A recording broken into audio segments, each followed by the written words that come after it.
नमोस्तु नमोस्तु। नमो हरिहंताणं, नमो सिद्धाणं, नमो हरियाणं, नमो वज्रायाणं, वै सवसाहुणम्। ओंकारं बिन्दुसंयुक्तं नित्यं ध्यायन्ति योगिनः, कामदं मोक्षदं चैव ओंकाराय नमो नमः।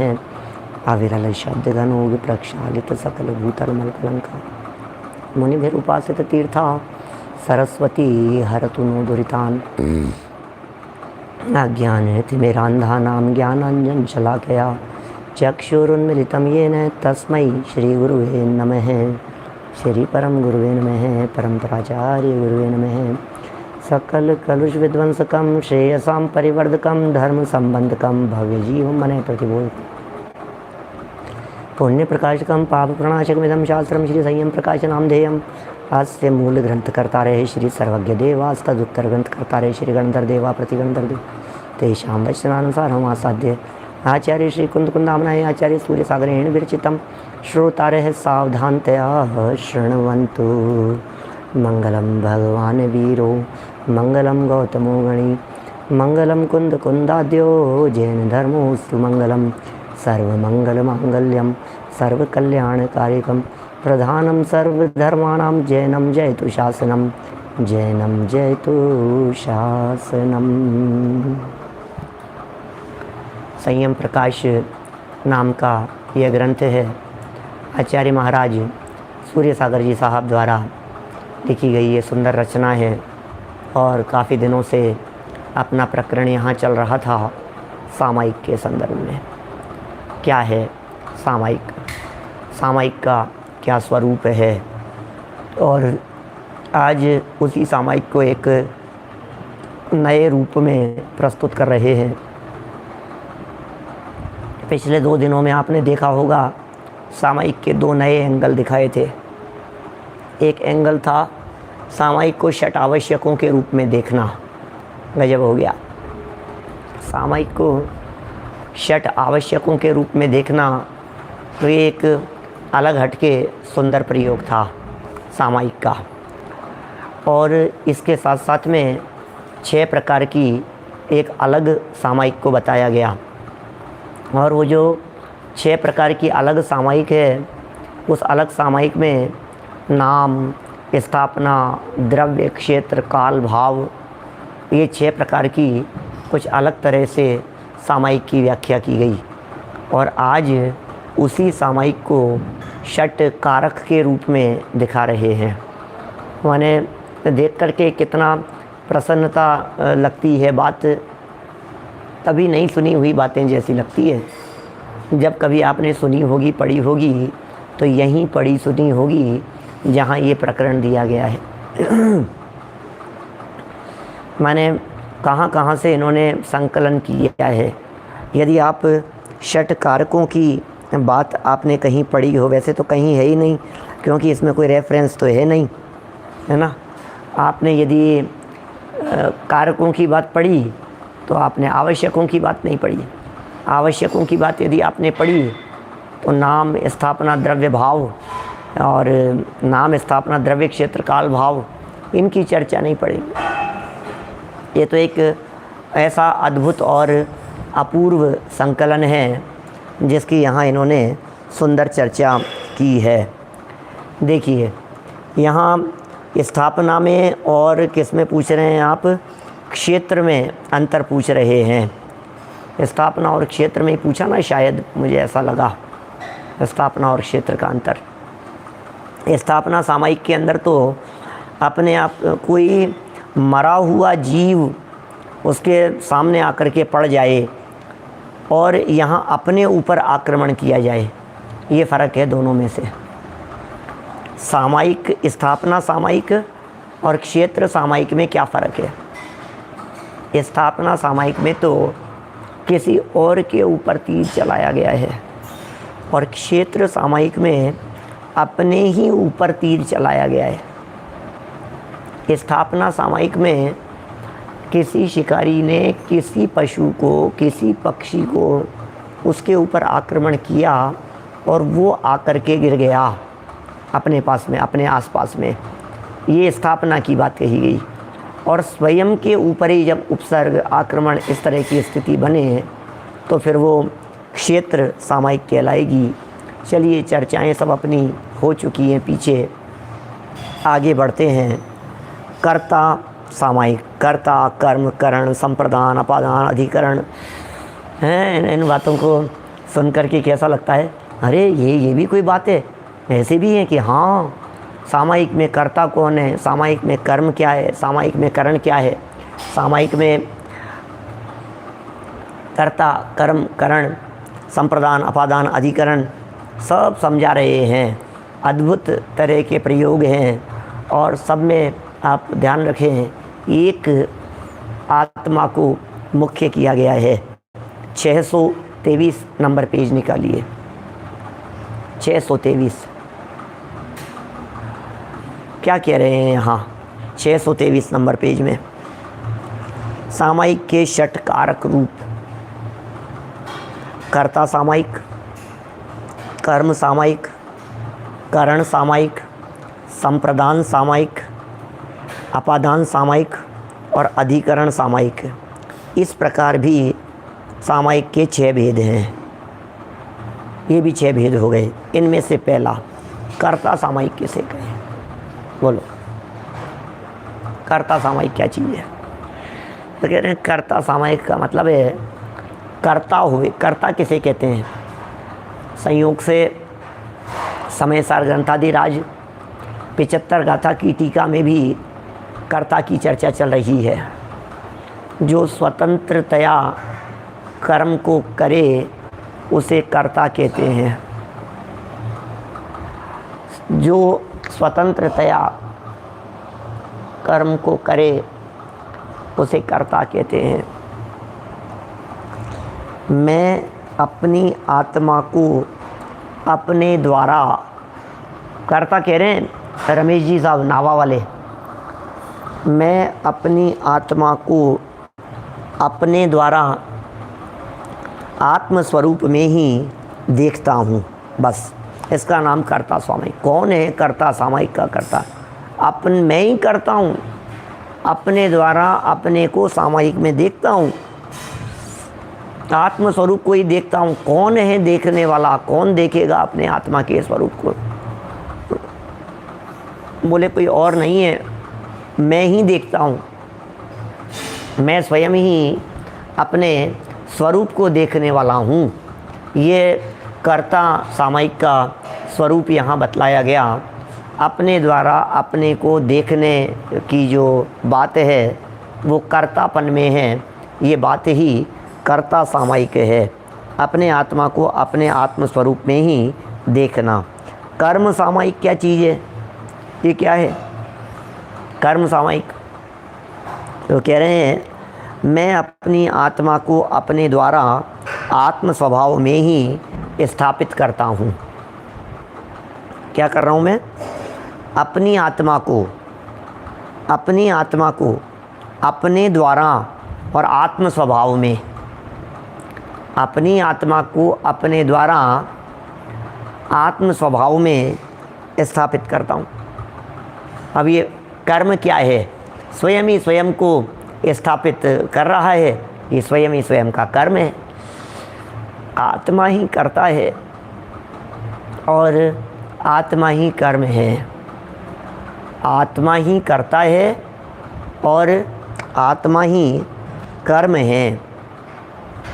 आत्म स्वभाव में ही स्थापित करता हूँ, ये कर्म हो गया। मैं ही मेरा कर्ता और मैं ही मेरा कर्म। करने वाला भी मैं और करने में आने वाला भी मैं, दोनों ही आत्मा। इसका मतलब अपने आत्म स्वरूप को छोड़कर बाहर निकलना ही नहीं है, आत्मा से बाहर देखना ही नहीं है। कौन किसकी बात कर रहे हैं? मैं ही करता, मैं ही कर्म। अरे मैं ही मेरा करता धरता, मुझ में पर का कुछ काम नहीं। मैं कर्म को करता हूँ तो कर्म कोई दूसरा नहीं है, मैं अपनी परिणति का करता हूँ, ये बात कह रहे हैं। फिर करण सामायिक किसका नाम है? बोले मैं अपनी आत्मा को अपने द्वारा आत्मा के कर्तव्यों में ही स्थापित करता हूँ। किसके द्वारा? अपने द्वारा। जैसे कर्ता होता है ना, कर्ता का साइन है ने को कर्ता का साइन कहा जाता है, और को कहा जाता है कर्म का साइन। जैसे कर्ता ने, कर्म को, फिर करण के द्वारा, करण के द्वारा। तो कर्ता ने, या ने लगेगा, बोले मैंने सामायिक की, तो ने लगा ना, तो बोले एक तो मैं हो गया, मैंने। फिर कर्म कौन है? किसको किया? बोले अपने को ही जानने का नाम तो सामायिक था, तो सामायिक भी अपने ही में हुई है। कर्ता ने कर्म को, तो आत्मा ने आत्मा को, आत्मा के द्वारा। सामायिक में किसके द्वारा जाना जाएगा? करण क्या है, साधन क्या है? बोले आत्मा, आत्मा के द्वारा। ने आत्मा को, आत्मा के द्वारा। किसके लिए? बोले आत्मा ने आत्मा को आत्मा के द्वारा, आत्मा के लिए। इसका नाम है संप्रदान। ये चौथे नंबर पर है संप्रदान सामायिक। किसका नाम? संप्रदान कैसे कहें? संप्रदान माने के लिए, संप्रदान माने के लिए, किसके लिए काम किया गया। देखिए वास्तव में क्या है, दो तरह के कारकों की चर्चा शास्त्रों में आती है। कुछ भिन्न कारकों की भी बात कहते हैं और अभिन्न कारकों की भी बात कहते हैं। भिन्न कारकों की बात में तो पर को देखा जाता है। जैसे कुम्हार ने घड़े को दंड चाक चीवर के द्वारा, पानी पीने वाले के लिए, टोकरी में से मिट्टी लेकर धरती के आधार से बनाया। आप समझ रहे? तो 6 चीज़ें हो गई उसमें अलग अलग। ये हो गए सब भिन्न कारक। कर्ता कुम्हार, कर्म घड़ा है, करण क्या हो गया ये दंड चाक चीवर। फिर संप्रदान क्या हो गया, किसके लिए बनाया भाई साहब घड़ा, किसके लिए बनाया? खरीदने वाले के लिए, पानी पीने वाले के लिए, पानी भरने वाले के लिए, ये संप्रदान हो गया। अपादान कहते हैं नहीं ये काम हुआ है तो किस में से हुआ है, उसे अपादान कहते हैं। तो टोकरी में से मिट्टी ली, पृथक करने के अर्थ में। पंचमी है ये, पंचमी में भी से प्रयोग है और तृतीया में भी से प्रयोग है। दोनों में क्या फ़र्क है? करण में भी से है, वो द्वारा है, और ये पृथक होने के अर्थ में है। क्या? वृक्षात पत्रम पतति, वृक्ष से पत्ता गिरता है। वृक्षात पंचमी विभक्ति का प्रयोग। वृक्ष से, वृक्षात पत्रम पतति, पत्ता गिरता है। पत्रम पतति कहाँ से? बोले वृक्ष से।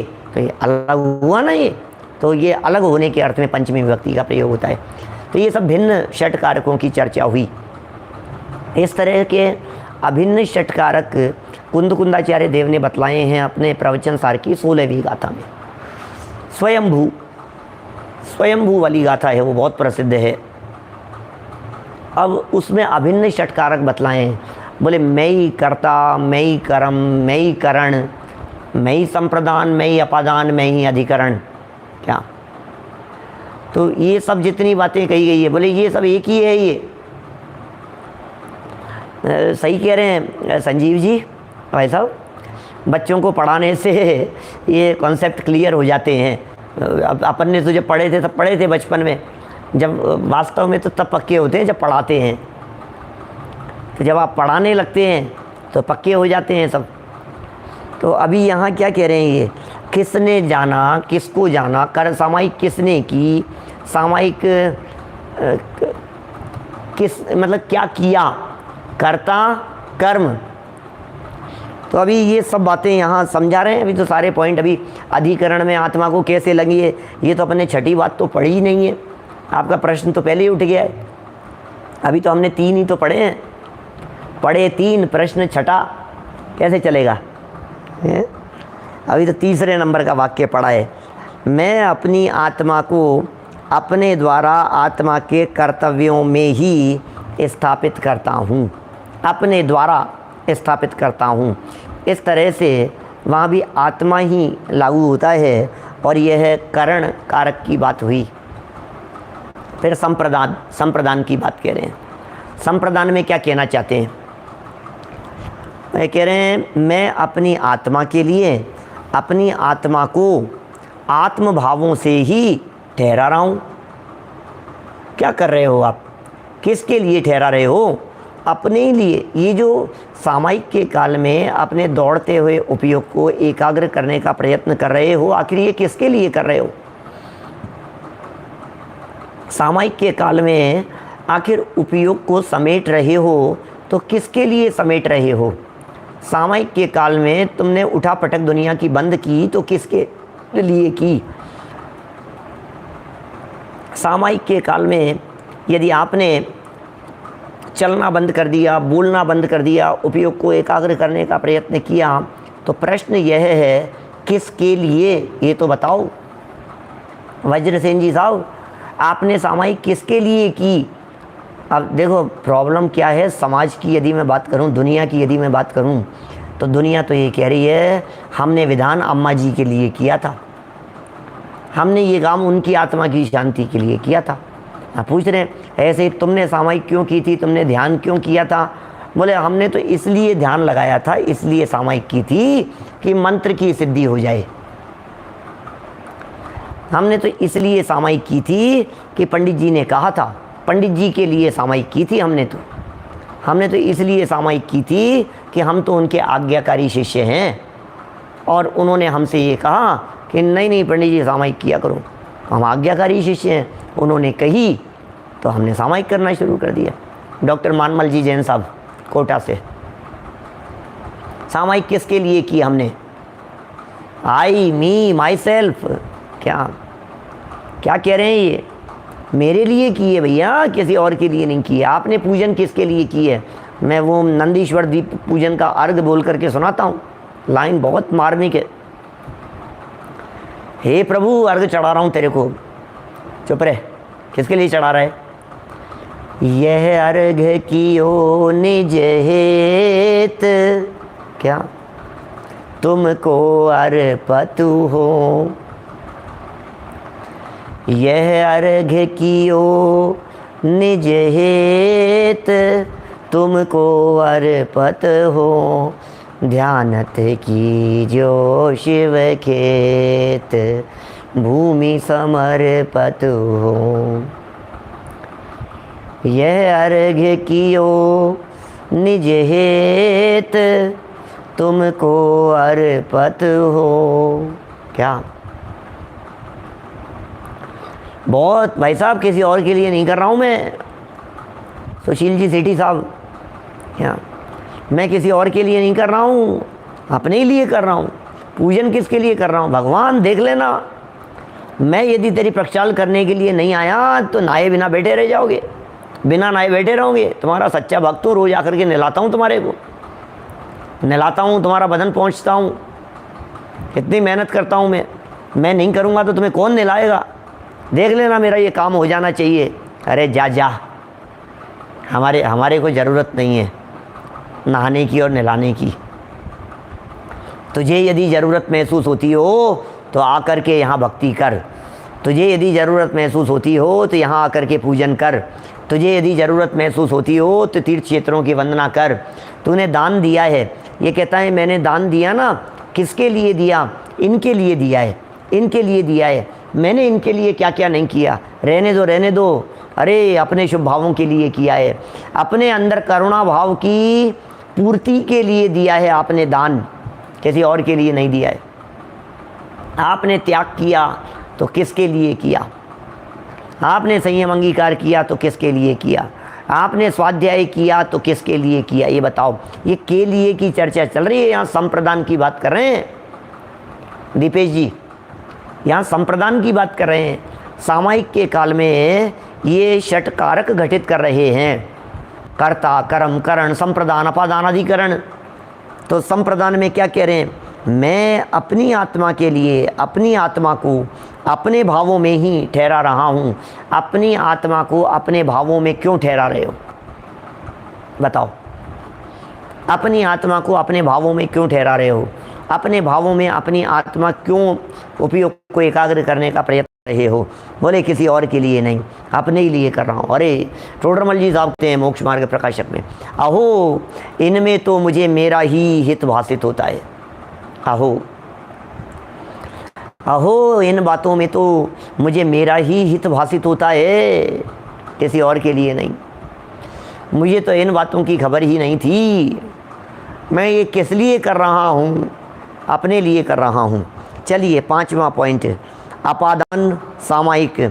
मैं अपनी आत्मा को राग द्वेष से पृथक आत्मा में ही जानता हूँ। वाह, इतना सुंदर स्पष्टीकरण किया है अपादान का। कैसे लगाना इसमें, अपादान में कैसे लगाना? अपादान कैसे कहते हैं? अपादान कहते हैं पृथक करना। अपादान कहते हैं अलग करना। अपने आत्मा को राग द्वेष आदि भावों से पृथक करना। हाँ से अपादान पंचमी विभक्ति है, ये पंचमी विभक्ति लागू होती है अपादान। और इसमें कहते हैं पृथक करने के अर्थ में, वृक्षात पत्रम पतति, ऐसे और सब बहुत तरह के लगाए जा सकते हैं पंचमी विभक्ति में।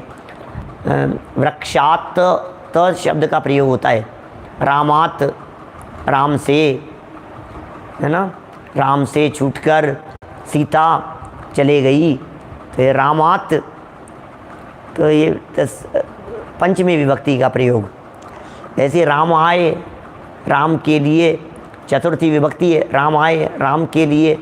जैसे महावीर आय नमः, किसके लिए वंदन किया? महावीर आय नमः, पार्श्वनाथाय नमः, आदिनाथाय नमः, ओम आदिनाथाय नमः। आदिनाथाय, ये नाथाय क्यों लगाया है? ये नाथाय, आदिनाथ नमः नहीं कह सकते थे। नाथाय क्या होता है? चतुर्थी विभक्ति है ये, क्या ये चतुर्थी विभक्ति है। और चतुर्थी विभक्ति जो है ये नमः के योग में चतुर्थी विभक्ति आती है, ऐसा नियम है, परमानेंट नियम है ऐसा संस्कृत का, व्याकरण का। बोले नमः के योग में चतुर्थी विभक्ति का प्रयोग होता है। महावीराय नमः, पार्श्वनाथाय नमः, आदिनाथाय नमः, शांतिनाथाय नमः, अजितनाथाय नमः, संभवनाथाय नमः। तो ये नाथाय, आय क्यों लगा दिया? आ और ये चतुर्थी है। और नमस्कार कर नमः, नमः श्री वर्धमानाय, तो नमः नमस्कार किया, वर्धमानाय चतुर्थी विभक्ति, वर्धमान स्वामी के लिए। नमस्कार किसके लिए किया है? क्या नमक के साथ नहीं, गलत छप गया, नमः के साथ है ना। चलो नमः के योग में चतुर्थी, इस तरह के बहुत सब प्रयोग है, नियम है व्याकरण के बहुत सारे, किसके योग में कौन कौन सी विभक्ति किस किस तरह की लगती है। अपादान में कितना सुंदर कह दिया, अलग होने के अर्थ में पंचमी विभक्ति लगती है, छूटने के अर्थ में पंचमी विभक्ति लगती है। क्या छूटने के अर्थ में? तो राग, अब यहाँ सामायिक के प्रसंग में किससे छूट रहा है बताओ? सामायिक के प्रसंग में छूटने की बात कर रहे हैं, तो बोले राग द्वेष से छूटो, या राग द्वेष से भिन्न हो करके देखो, या राग से रहित, राग से न्यारा, राग से भिन्न चैतन्य आत्म तत्व को देखो। जब आप राग से भिन्न चैतन्य आत्म तत्व को देखते हैं तो फिर यह पंचमी विभक्ति हो गई। क्या ये कह रहे हैं तस्मै श्री गुरुवे नमः, ये उकारांत है, उकारांत में गुरुवे बनता है चतुर्थी में, वो आकारांत था। अब ये सब है चतुर्थी, वो गुरुवे नमः जो आया ना, तस्मै श्री गुरुवे नमः, तो ये जो गुरुवे है ये चतुर्थी है। उकारांत, आकारांत, इकारांत, ये सब अलग अलग तरह के रूप बनते हैं। आप आए आए देखेंगे तो गुरु आए कर देंगे, ऐसा ऐसा थोड़ी ना होगा। तस्मै श्री गुरुवे नमः, तो अब विभक्तियाँ समझनी पड़ेगी, कौन कौन सी किस किस में कैसी विभक्ति लगती है, कैसे रूप बनते हैं, सबके रूप अलग अलग। थोड़ी व्याकरण थोड़ी ना पढ़ानी है अभी मेरे को, यहाँ मोटा मोटा है ये, तो अब मोटी मोटी बात समझ में आ गई, और क्या है समझ में आ जानी चाहिए। तो कोई उसमें तस्मै श्री गुरुवे नमः वो कोई गलत नहीं है, वो तो सही है, हमारे समझ में गड़बड़ी हो गई है। देखो भाई क्या लिख रहे हैं, राग द्वेष से पृथक होकर के आत्मा में ही जाता हूँ, मैं अपनी आत्मा को राग द्वेष से पृथक, अपनी आत्मा को राग द्वेष से पृथक आत्मा में ही जानता हूँ, ऐसा। अब छठा अधिकरण सामायिक, मैं अपनी आत्मा के स्वभाव का ज्ञाता होकर अपनी आत्मा को अपनी आत्मा में ही स्थापन कर आत्मा को आत्मा में ही देखता हूँ। अभी आधार चाहिए, आधार क्या, आधार चाहिए किसके आधार से, तो बताओ। जैसे अधिकरण में आधार होता है, किसके आधार से, किसके आधार से की बात करें तो कह रहे हैं आत्मा के आधार से। सामायिक किसके आधार से होगी, बोले आत्मा के आधार से सामायिक हुई है, इसलिए अधिकरण में भी आत्मा ही मुख्य है। इसलिए टोडरमल जी साहब ने लिखा, वक्ता के स्वरूप में थोड़ा बहुत न्याय व्याकरण का अभ्यास हो तो वक्तापना विशेष शोभता है, ऐसा लिखा उन्होंने। अनिवार्य नहीं है न्याय व्याकरण पढ़ना, थोड़ा बहुत अभ्यास होना चाहिए, थोड़ा बहुत न्याय व्याकरण की जानकारी होनी चाहिए अपने को। इसलिए आप, यदि आपकी उम्र बहुत है, कोई ज़रूरत नहीं है इन चीज़ों में उलझने की, संस्कृत में उलझ जाएं, व्याकरण में उलझ जाएं, न्याय में उलझ जाएं, क्या करना है यार, क्यों उलझना है उन चीज़ों में, जो जैसा ठीक है तो समझा रहे हैं ना, क्या करना है। यही तो बात ध्यान रखनी है, आत्मा ने आत्मा को, आत्मा द्वारा, आत्मा के लिए, आत्मा में से, आत्मा में ही स्थिर होकर के सामायिक की जाती है। 6 कारक लग गए, और क्या करना है। आत्मा ने आत्मा को, कर्ता कर्म आत्मा द्वारा, साधन भी आत्मा ही है, करण कहाँ आएगा, करण कारक कहाँ लगेगा, किसके द्वारा, नहीं भैया गुरु के द्वारा आत्मा समझ में आ गया, नहीं भैया तीर्थंकर के द्वारा आत्मा समझ में आ गया, नहीं भैया समझाने वाला तो चाहिए, बताने वाला तो चाहिए, नहीं तो आत्मा कैसे पकड़ में आएगा, हैं। तो साधन चाहिए कि नहीं, बोले आत्मा ही साधन है, किसी दूसरे साधन को खोजने की ज़रूरत नहीं है। करण कारक, इसका मतलब जिन साधनों से आत्मा की प्राप्ति होनी है वे साधन कहीं बाहर नहीं है, वे साधन अंदर तुम्हारे ही पास में है। क्या,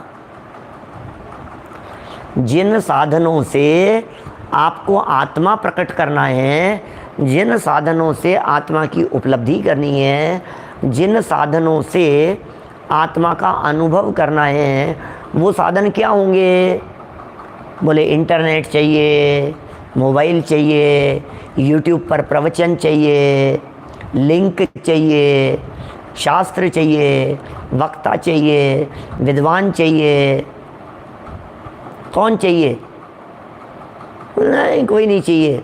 बोले तेरा करण तेरे पास में है, साधकतमम करणम, करण की व्याख्या है क्या, सब तेरे ही पास में है, कुछ कहीं और जाने की ज़रूरत नहीं है। तेरा सब कुछ तेरे पास, सराही चल अकेले, क्या, तेरा सब कुछ तेरे पास, चेतन जान ले निज को, बोलो जान ले निज को, जान ले निज को, जान ले निज को, वो तेरा सब कुछ तेरे पास, चेतन जान ले निज को। क्या, अभी निर्मित भजन की लाइनें हैं, मुखड़ा, सब कुछ तेरे पास है, अरे अपने निज को जान ले भैया, हैं, सब कुछ ही अपने पास में है, कैसे ढूंढना है। क्यों जाता गिरनार, क्यों जाता काशी, तुझे ही में है तेरे घट घट का वासी, अंतर का कोना टटोल, तेरा प्रभु तुझे ही में डोले। क्या, कितना सुंदर है, हैं? कितनी सुंदर बातें हैं। कस्तूरी तो नाभि में है, वन वन काहे डोले रे, कस्तूरी तो नाभि में है। किसका सहयोग चाहिए, किसका सहारा चाहिए, किसके द्वारा, किसको तलाशूं मैं, लबालब भरा हुआ ये ज्ञान सागर भगवान आत्मा अंदर में स्वयं में है भैया। ओहो, कर्ता कर्म करण सब अपने में ही है, कहीं बाहर देखने की ज़रूरत नहीं है, कहीं बाहर जाने की ज़रूरत नहीं है। कितना सुंदर विवेचन, ये तो कितना आध्यात्मिक विवेचन है। मैं कह रहा हूँ ये सूर्य सागर जी महाराज साहब की खुद की उपज है, इन षट कारकों में सामायिक बतलाने के लिए कोई रेफरेंस नहीं है, ध्यान देना धर्मेंद्र जी भाई साहब। यहाँ सामायिक के प्रकारों में, रिंकेश जी सामायिक के प्रकारों में षट कारक लगाए यहाँ, तो इसके अंदर कोई रेफरेंस तो है नहीं। इसका मतलब ऐसा लगता है कि सूर्य सागर जी महाराज के अलावा पूर्ववर्ती किसी आचार्य ने ये षट कारकों में सामायिक नहीं घटित की है, और ये घटित करके बतला रहे हैं। और प्रसन्नता का विषय तो ये है कि अभिन्न षट कारक घटित करके बतला रहे हैं। प्रसन्नता का विषय ये है कि महाराज साहब का जोर झुकाव एकमात्र आत्मा पर है, ये विशेष बात है। क्या महाराज साहब का जोर कहाँ है, महाराज साहब का झुकाव कहाँ है? वे उनका लक्ष्य पकड़, कहीं भी चले जाओ प्रकरणों के अंदर आत्मा को छोड़ते नहीं है। मैं पर लक्ष्य, मैं आत्मा को छोड़े तो सामायिक कैसे होगी? आत्मा को छोड़ दिया तो ऐसे आत्मा की मुख्यता से चर्चा करने वाली बातें कहाँ मिले भाई साहब इस युग में। वर्तमान युग में ये बातें लिख करके चले गए, कितना बड़ा काम हो गया है। देखिए वीरेंद्र कुमार जी साहब फिरोजाबाद वाले, देखो क्या लिख रहे हैं यहाँ पर। अपादान हो गया, अधिकरण हुआ कि नहीं? अधिकरण आधार क्या है, बेस क्या है सामायिक का? बोले सामायिक का बेस तो आत्मा ही है। सामायिक का बेस क्या होगा? सामायिक का बेस कोई दूसरा थोड़ी ना होगा। सामायिक तो आत्मा के आधार से होती है। आत्मा को जानना है तो आत्मा के आधार से जाना जाएगा। आत्मा को जानना है तो किसी पर के आधार से जाना जाए, ऐसा नहीं होता है। आत्मा को आत्मा के आधार से जाना जाता है। देखिए हो गया ये सब, करें चर्चा, देखो पूरी करते हैं। फिर अपनी आत्मा में स्वभाव का ज्ञाता होकर अपनी आत्मा को अपनी आत्मा में ही स्थापन कर, आत्मा को आत्मा में ही देखता हूँ। क्या क्या लिख रहे हैं?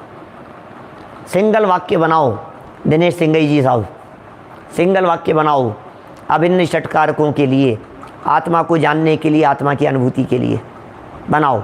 कैसे बनेंगे? आत्मा ने आत्मा को आत्मा द्वारा, आत्मा के लिए, आत्मा में से, आत्मा के आधार से ही जाना। क्या हो गया? बस और क्या है? यहाँ तक जितने सामायिक करने के प्रकार, सामायिक के प्रकरण को संपन्न कर रहे हैं भैया, बहुत हो गया। बहुत दिन हो गई सामायिक, ज़्यादा लंबे समय तक सामायिक होती नहीं है। अरे ज़्यादा लंबे समय तक हो जाए और सच्ची सामायिक यदि ज़्यादा लंबे समय तक हो जाए तो फिर तो ये जीव यहाँ संसार में रहता कहाँ है? फिर तो मोक्ष में जाकर के विराजमान हो जाता है। क्या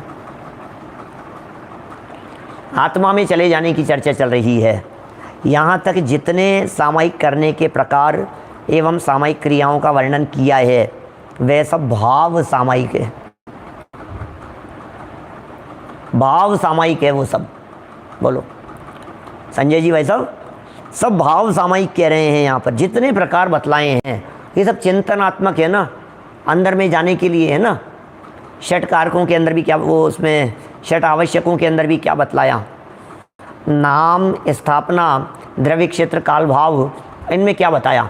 आत्मा के चिंतन को ही तो प्रमुख करके बतलाया गया है।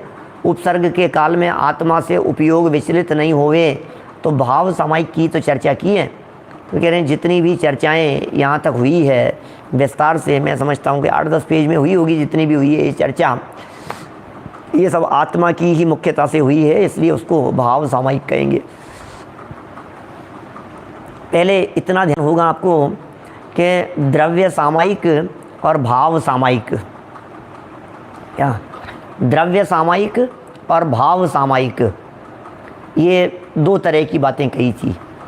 और द्रव्य सामायिक में क्रियाओं को पकड़ा था, द्रव्य सामायिक देहाश्रित बतलाई थी, और जो भाव सामायिक है ये भाव सामायिक परिणाम आश्रित है। ऐसा भी कह सकते हैं, द्रव्य सामायिक शरीर आश्रित है और भाव सामायिक आत्माश्रित है।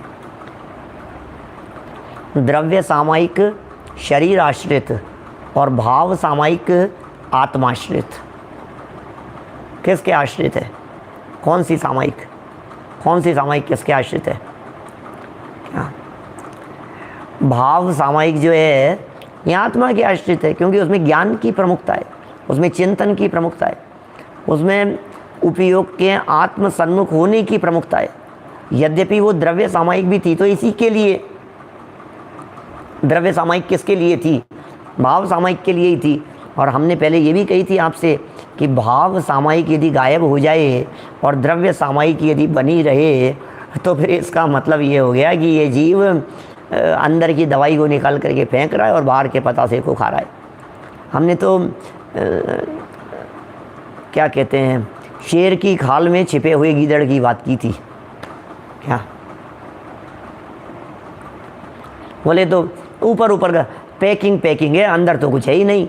मैंने तो एक ऐसा भी एग्जाम्पल दे दिया था जिसमें अमेजॉन से मंगवाया फ़ोन, और वो तो दे करके चला गया और डब्बा खोला तो डब्बा निकला खाली। पैकिंग कितनी सुंदर थी और अंदर माल कुछ नहीं था, जीरो। बोलो आपको पैकिंग चाहिए या माल चाहिए? क्या चाहिए राजीव जी साहब, क्या चाहिए आपको? पैकिंग चाहिए या माल चाहिए? हैं? कि नहीं साहब, हमें तो माल चाहिए, हमें तो माल चाहिए, पैकिंग नहीं चाहिए। जिन्हें माल चाहिए होता है, जिनकी दृष्टि माल पर होती है, वो माल पैकिंग के बिना नहीं मिलता है। क्या पैकिंग सही थी आएगा वो माल? इसलिए जो माल मिल गया है, जो माल मिल रहा है, वो पैकिंग तो मिलेगी, कोई बात ही नहीं है। बिना पैकिंग के आप माल को संभाल के रख नहीं पाओगे। आपको डायमंड चाहिए ना, कि हाँ साहब चाहिए, तो आप उन डायमंड्स को भले ही आप ये कहो कि हमारी दृष्टि तो डायमंड पर है, पैकिंग पर नहीं है, पैकिंग खोल दी, डब्बा खोल दिया। अरे पैकिंग कई तरह की होती है। अभी पैकिंग, वो डब्बा तो खोल दिया, उसके ऊपर जो पैकिंग, जो कवर चढ़ा हुआ था, जो पैकिंग थी, क्या कहते हैं उसे, पेपर से पैक किया हुआ था, सेलो टेप चिपकी हुई थी, वो तो सब निकाल करके कचरे में डाल दिया। एक तो वो पैकिंग हो गई। दूसरी पैकिंग है डब्बा। क्या कदाचित डब्बे भी यदि आपको वो माल देने वाला ये कहे कि भाई साहब डब्बा एक ही है, तो बोले रख लो यार, कोई बात नहीं, मुझे डब्बा नहीं चाहिए। ये हो गई दूसरे प्रकार की पैकिंग। अब तीसरे प्रकार की पैकिंग बहुत ज़रूरी है। क्या माने? वो ऐसी पैकिंग होती है जिस पैकिंग में आप उसको खुले मैदान में नहीं रख देते हो। घर में आकर के आपने डाइनिंग टेबल पर डायमंड रख दिया, ऐसा नहीं चलेगा। आप उसको बाकायदा डिब्बी में नहीं, तो आप उसको डायमंड की चीज़ को कहीं किसी सेफ में, लॉकर में, अलमारी में, बंद में, चाबी में, ये उसकी पैकिंग है। ये पैकिंग उसको सुरक्षा प्रदान करने वाली है। सुनील जी भाई साहब, रोज़ाना शोरूम को बंद करना तो क्यों कहूँ, बढ़ाते हैं लोग। शोरूम बढ़ाते समय आप उस पूरे माल का क्या करते होंगे? सबको बाकायदा बराबर सेफ में रखते होंगे या नहीं? तो जिस सेफ में रखा गया है वो भी पैकिंग है। पैकिंग हो गई कि नहीं? वो भी पैकिंग है। जब आप कहीं जा रहे होते हैं तो अकेले गिफ्ट पैक थोड़ी ना करके ले जाते हैं, सामान भी तो पैक करके ले जाते हैं। अटैची पैक हो गई क्या? सामान पैक हो गया क्या? तो वो पैकिंग कैसी है बताओ मेरे को? सामान पैक हो गया क्या? तो ये जो सामान पैक हो गया है, ये पैक कोई आपने कोई, अरे ये कैसी पैकिंग है? इस पैकिंग के अंदर आपने इसके ऊपर वो पेपर तो चढ़ाया ही नहीं, आपने इसकी टेप वेप तो लगाई ही नहीं, आपने इसको डोरी तो बांधी ही नहीं, आपने इसके ऊपर स्टिकर तो लगाया ही नहीं। बेटा जब एक जगह से दूसरी जगह पर जाया जाता है तो जो पैकिंग होती है वो पैकिंग नहीं होती है जो गिफ्ट पैकिंग होती है, वो अलग तरह की पैकिंग होती है। तो यहाँ सामयिक के लिए भाव ही ज़रूरी है, माल ही ज़रूरी है, लेकिन बाहर में वो भी होगा, बाहरी पैकिंग भी होगी। माने द्रव्य सामयिक के जो रूप बतलाए हैं वो भी ज़रूर होंगे। आत्मा तथा मन को स्थिर रखने के लिए आगे देखिए क्या लिख रहे हैं। आत्मा तथा मन को स्थिर रखने के लिए ये सब प्रयोग बताए गए हैं। सारे प्रयोग आत्मा को स्थिर रखने के लिए बतलाए गए हैं, मन को स्थिर रखने के लिए बताए गए हैं। यह पूर्ण रूप से ध्यान में रखना चाहिए। माने ये बात बराबर अपने मगज में रखना, ज्ञान में रखना कि ये सारी सामयिक की चर्चा आत्मा के लिए थी। कहीं ऐसा न हो जाए कि आत्मा बीच में से गायब हो जाए। आत्मोन्नति भाव सामायिक से ही होगी। आत्मोन्नति कैसे होगी? आत्मा की उन्नति किस प्रकार से होगी बतलाइए? भाव सामायिक से ही होगी। भाव सामायिक के बिना क्या होती नहीं है। बहुत सुंदर लिखा वज्रसेन जी साहब, मूल करो तलवार का, पड़ी रहने दो म्यान। बोले म्यान तो कवर था क्या, मूल तो असली तो तलवार का है, म्यान में क्या दम है? मूल तो तलवार का करो अंदर से, अंदर जो है ऐसा है। देखिए जो प्रयोग बतलाए हैं ये पूर्ण रूप से ध्यान में रखना चाहिए। आत्मोन्नति भाव सामायिक से ही होगी। ऐसे ऐसे गजब गजब के वाक्य हैं भाई साहब। आत्मोन्नति भाव सामायिक से ही होगी। आत्मोन्नति भाव सामायिक से ही होगी। आत्मोन्नति भाव सामायिक से ही होगी। इससे ज़्यादा सुंदर क्या लिख सकते हैं? आत्मोन्नति कैसे होगी? भाव सामायिक के बिना उन्नति नहीं होती। भाव सामायिक के बिना ऊपर चढ़ना नहीं होता है। आत्म तत्व की गवेषणा का मुख्य साधन आचार्यों ने भाव सामायिक की बतलाया है। खोज कर लो आत्मा की, आत्मा की खोज करो, आत्मा की जांच करो, आत्मा की तलाश करो, आत्मा को ढूंढो। ढूंढो आत्मा को, कहाँ मिलेगा? ढूंढो ढूंढो जरा आत्मा को, कहाँ मिलेगा? मिला है कहीं आत्मा? तो कह रहे हैं सामायिक में मिलेगा आत्मा, वैसे नहीं मिलेगा। वही जो मैंने कहा था ना, अमृत चंद्राचार्य का वो श्लोक नंबर भी याद हो गया होगा आपको पुरुषार्थ सिद्धि उपाय को के 148 नंबर के श्लोक में ये बात कही गई। उसमें उसकी व्याख्या में टोडरमल जी ने, अमृत चंद्र स्वामी ने, आत्म प्राप्ति का मुख्य उपाय सामायिक है। गवेषणा का मतलब होता है खोज करना। गवेषणा का मतलब होता है सर्च, गहराई से डेप्थ में जाकर के देखना, ये कहलाता है गवेषणा। सीबीआई जांच वो गवेषणा है, माने वो गवेषणा हो रही है, बहुत गहराई में जाए, इंस्पेक्शन किया जा रहा है, बहुत गहराई में इन्वेस्टिगेशन किया जा रहा है, और डेप्थ में जाकर के, और डेप्थ में जाकर के सीआईडी सीबीआई इनके द्वारा जो जांच की जाती है वो सब इन्वेस्टिगेशन, ऐसी गवेषणा। आत्म तत्व की गवेषणा का माने आत्म तत्व के को जांचने के लिए, आत्म तत्व को देखने के लिए, आत्म तत्व को पकड़ने के लिए, आत्म तत्व तक पहुंचने के लिए मुख्य साधन आचार्यों ने भाव सामायिक ही बताया है। संसार में कल्याणकारक वस्तु भाव सामायिक है। कौन है कल्याणकारक वस्तु इस संसार में? है इस संसार में कल्याणकारक वस्तु यदि कोई है तो उसका नाम है भाव सामायिक। इसके बिना कल्याण नहीं होता। तो कितना सुंदर लिखते हैं, तो मन रीझता है लाइनों के ऊपर। माने ये तो ऐसी लाइनें हैं, करते रहो चर्चा, सुनते रहो चर्चा, बस माने उपयोग को एकाग्र कर लो, इधर ही डूब जाओ इन्हीं विषयों के अंदर। ऐसा है। संसार में कल्याणकारक वस्तु भाव सामायिक है। अभी सामायिक के गीत गा रहे हैं तो सामायिक की बात करेंगे, ध्यान के गीत गाएंगे तो ध्यान की बात करेंगे, सहजता के गीत गाएंगे तो सहजता की बात करेंगे। जहाँ जब जैसा प्रकरण होगा, तप की चर्चा चलेगी तो तप के गीत गाएंगे। अभी फ़िलहाल सामायिक का प्रसंग है, इसलिए कह रहे हैं संसार में कल्याणकारक वस्तु भाव सामायिक है। और भाव यदि शुद्ध है तो श्रेयस्कर है। भाव सामायिक की चर्चाएं और भाव यदि शुद्ध होंगे तो श्रेयस्कर होंगे, भले होंगे, श्रेयस्कर है। यदि मिथ्या हैं तो संसार के भ्रमण कराने वाले। सारा खेल भावों का है क्या? सारा खेल भावों का है भाई साहब। भावेन भाव से ही मोक्ष है, भाव से संसार। भाव देखो, सारा भाव बदल गए और सब दुनिया बदल गई। सारा खेल भावों का है। संसार में कल्याणकारक वस्तु सामायिक ही है, और यदि वो भाव मिथ्या हैं तो संसार परिभ्रमण के कारण हैं, और यदि शुद्ध हैं तो श्रेयस्कर हैं, मुक्ति प्रदान करने वाले।